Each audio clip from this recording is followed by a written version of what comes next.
Okay, so I don't know where I got to.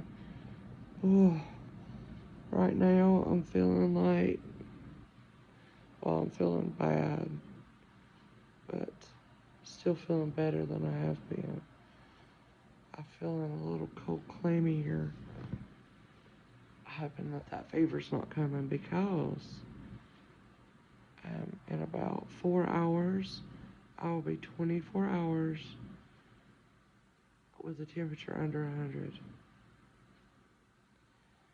So, hoping that temperature, that fever, finally broke to where, the antibiotics, because they've got more and more targeted on those antibiotics of what my body needed.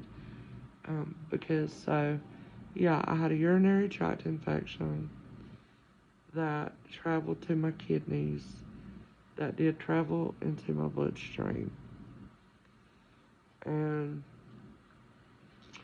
it got to the point of where they call it E. coli. And I'm like, E. coli, that's something in the meat. He's like, yeah, it's kind of like that, but not. That's in animals with us. I've learned a lot. I didn't know about this really.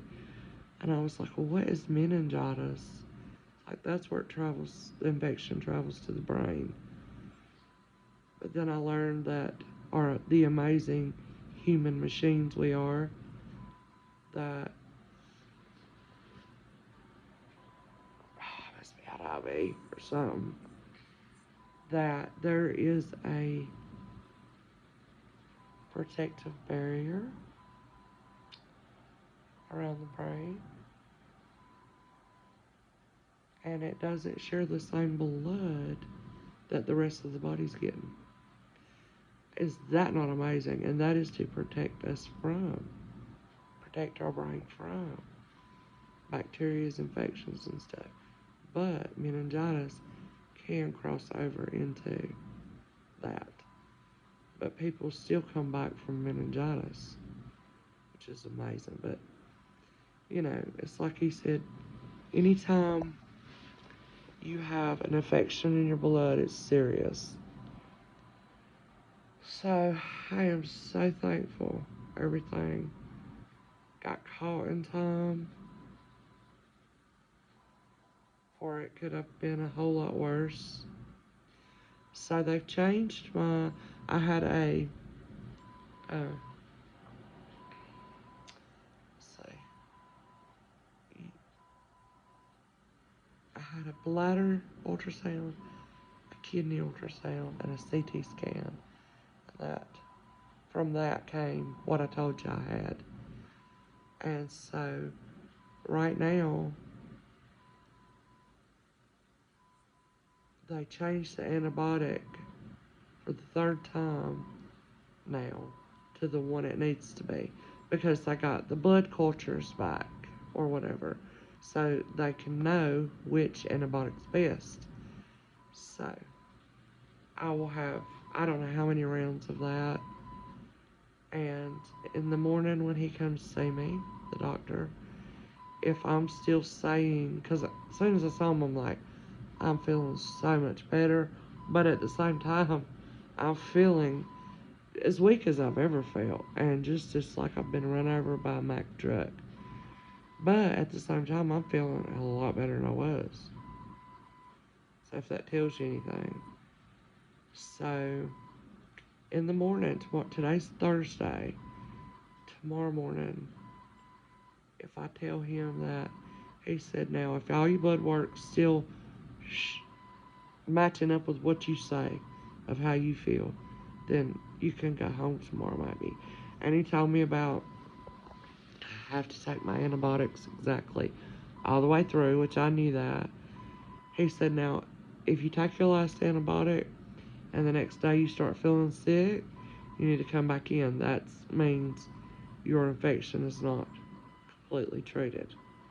He said, but if you take your last antibiotic and then 3 or 4 weeks later you start getting sick, he said that's most likely a whole nother total issue. by that time. So let me think if that's everything to update on. I haven't slept. I think they're getting ready to come and give me an antibiotic. So, just let y'all know, okay? Thank you so much for all your prayers, energy, and everything. And I know when I get home, I need to clean my house. I need to mop my floors. I need to go grocery shopping.